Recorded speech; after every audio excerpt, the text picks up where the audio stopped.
First Muslim woman, first Bangladeshi, first South Asian, our very own Shahara Hamid.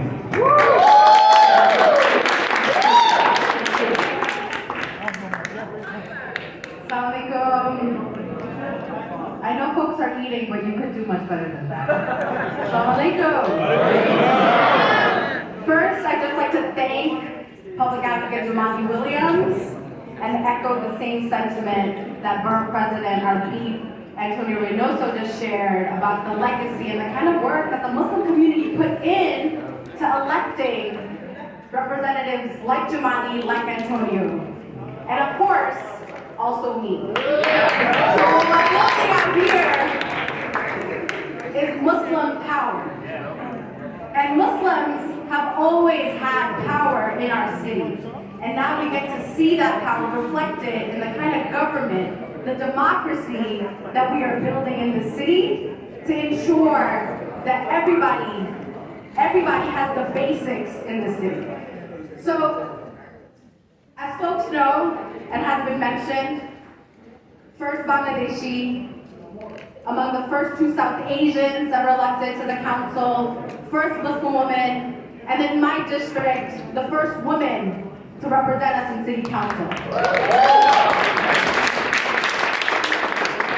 And the journey to here, for me, was catalyzed many Ramadans ago during one of my hardest and painful times as a Brooklyn girl.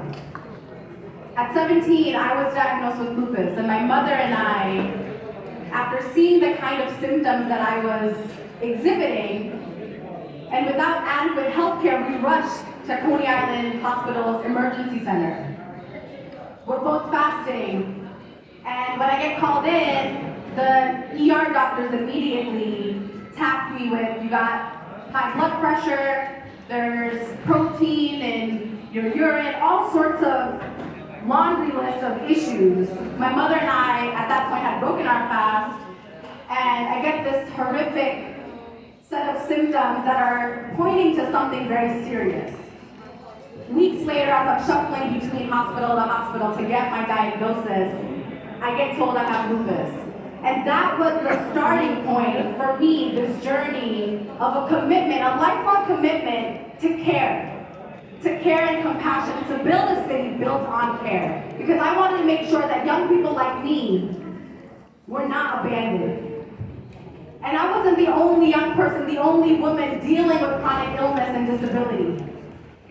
And so this happened to me many Ramadans ago, and for me, every Ramadan is a reflection to think about that pain and commit myself to building a better democracy, to building a participatory democracy, to making sure that young women, and I was just talking to so many young sisters out here, who have continued to share that our mosques, that our spaces for Islamic discourse continue to leave us out.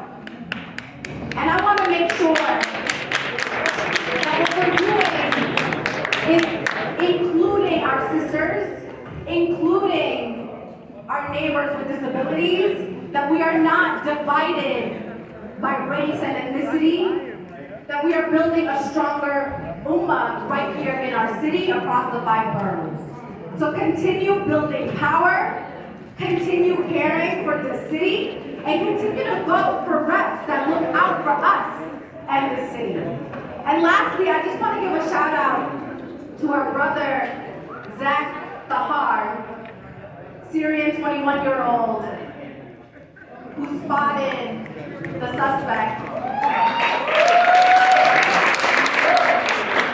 Immigrants keep the city going. And immigrants cannot be forgotten when we talk about COVID recovery.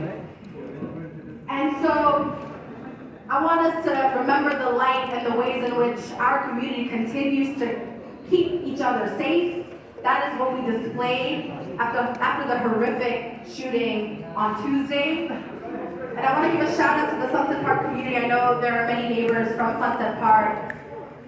And the panelists here and the focus on mental health services and the call for social workers and counselors in our schools to making sure that the city's providing adequate mental health care is such a big priority at this time. And over community keeping us together and close-knit is important. So I'm so happy that this first iftar is in person, it's not over Zoom. It's not over Zoom. And it's just another reminder that community keeps each other safe, and community is what gives us radical hope for this city. So thank you all so much.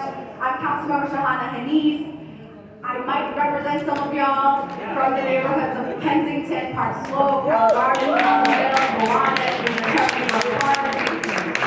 And it is such an honor of a lifetime to be in the council and to lead at this time. Our country is polarized, people are angry, there's a lot of fear, but I love that I get to be with people every single day, so thank you. Thank you so much again.